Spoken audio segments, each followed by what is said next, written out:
Hey, what's going on, everyone? I had a birthday book haul last month, so let's just go ahead and get right into it. So I think I got about 10-ish books or so. However, they're not like kind of my normal history, science, philosophy kind of books, nature books, or anything like that.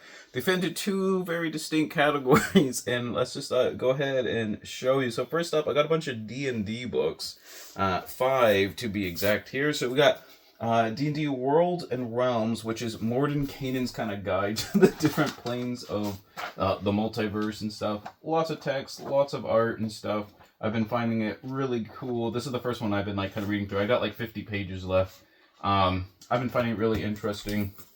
As both a player and a DM, it's always good to have just kind of like more source and like lore material and everything, especially a few of them that I've never really dealt with. Another one here is D&D's Lore and Legends, a visual celebration of the 5th edition of the world's greatest role-playing game. And this is all about just kind of like the art direction that they went with like all the different releases over the past 10 years or so. And all the different like products and like why they did what they did and blah blah blah. I guess I'm not 100% sure. I've only kind of skimmed through it a little bit, but it definitely looks pretty interesting, especially the ones that I've kind of participated in or like kind of dealt with a little bit, like Strahd and Rime of the Frost Maiden. It's pretty cool, like kind of seeing some of the ideas there.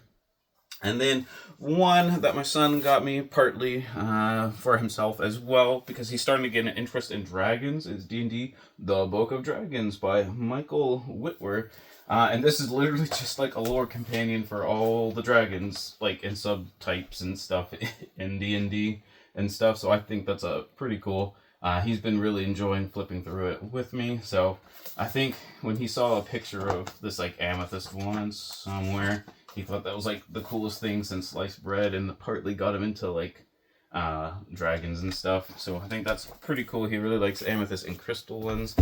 And then for myself, I got for my birthday, I bought myself the Forgotten Realms Adventures and Heroes in Faerun, like 5th edition or 5.5 edition, I guess, supplement books. Heroes in Faerun has like a bunch of stuff for like player characters and stuff. Unfortunately, out of all, I think there's like 8 or 10 subclasses that are added to the game. Druids didn't get a single one, and just super disappointed with that. It makes me sad. I'm probably more interested though in the Adventures in Faerun one, as this is like the DM kind of like supplement and stuff. We add a whole bunch of, obviously like, items and magic and blah blah blah, but also the big part is there's like 5 like major travelogue areas in the book that kind of go into pretty good detail like on these like locations. And one of the reasons is we really like Icewind Dale, just because it's like 2 degrees outside right now, and that's one of them. But plus also like Moonshine Isles, Baldur's Gate, stuff like that. So yeah, I got 5 like kind of random D&D. No, I shouldn't say random.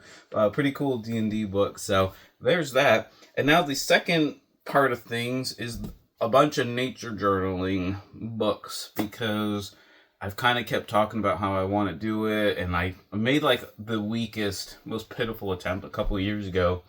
But I've been yapping and talking about how I think that'd be great for me to like try to be kind of creative with and de-stress and relax with and everything. And then people really capitalized on that. Got me like all the nature journaling books. So the two major ones here are John Muir Law's The Law's Guide to Nature Drawing and Journaling, and How to Teach Nature Journaling, in case I get good enough that I want to make this like a program at my library.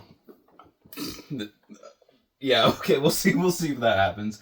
But yeah, these I've read the first like chapter. He's probably a little bit too technical in the sense that like it's really good information, but like I just don't see myself ever getting to like that level of things, if that makes sense. However, I have been watching some of his videos on YouTube. He is a really good teacher with really great ideas. I encourage anyone, if you nature journal and somehow haven't heard of John Muir Laws, definitely check out his like stuff. He's got like tons and tons of content there.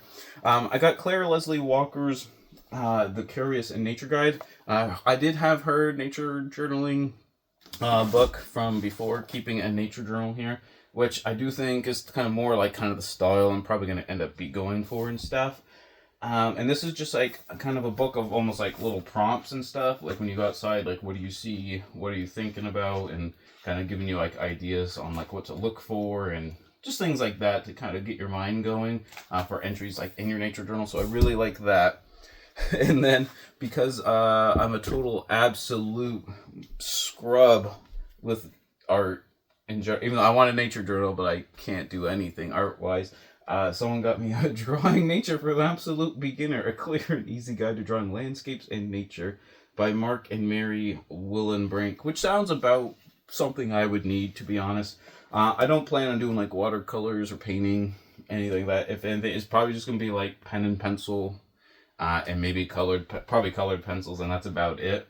So I haven't really like gone through this one, though I just saw like a tiger swallowtail, I think, just flipping through that. So that might be one I could do because I have lots of tiger swallowtails around, and just, well, not like right now in the middle of winter, obviously, but maybe we could try that. I don't know. Even this like looks a little bit daunting for me. And then actually one of my favorites here, just from like I said, just the cursory like viewing of them. Like I said, I'm gonna have to. I don't know. I might have to like make videos or like hold myself accountable or something for doing this. But this one, anyways, is Drawing Nature: The Creative Process of an Artist, Illustrator, and Naturalist by Linda Miller Feltner. So she's like a professional natural history illustrator or something. And this is just kind of like her some of her illustrations, and then her like thought process on why she made it and how she went about it, and like, you know, what was she observing at the time and stuff. But she's like obviously like super good. Like, could you imagine having a nature journal just filled with like that kind of stuff? That would be so crazy. But her art is like really good in here. Like she's done a couple like illustrations, for example, or covers and stuff, and kind of like how she went about it, what she was thinking about, and why she went with like the choices she did and everything. Like I said, just the whole thing is just super good. I don't know, just awesome. All kinds of landscapes, all kinds of different creatures and stuff. I don't know. I just really like it. It's super like high quality. Really love this one. So I'm going to be flipping through that, even though I know I won't even reach like 2% of that skill level and stuff. It's just, like I said, impressive seeing like professionals at work there. And there you have it. That's what I got for books on my birthday. So like I said, no like regular books. Just a bunch of D&D stuff, which we'll get a lot of use out of. Like I said, me and my friends have been in kind of like a D&D kind of phase over the past like 2 years for some reason. And then nature journaling, which is going to be kind of like a mini project of mine for 2026, I believe. And then hopefully it kind of just continues forever and ever and ever. But we shall see about that. I feel like I made this promise before, but like I said, I didn't really put in a good effort that time. So maybe now that I'm in like a less stress, well, you'd think like you'd want to do it when you're like, if I want to do it for like being like less stressed, but I'm like less stressed at this job now. So I don't know.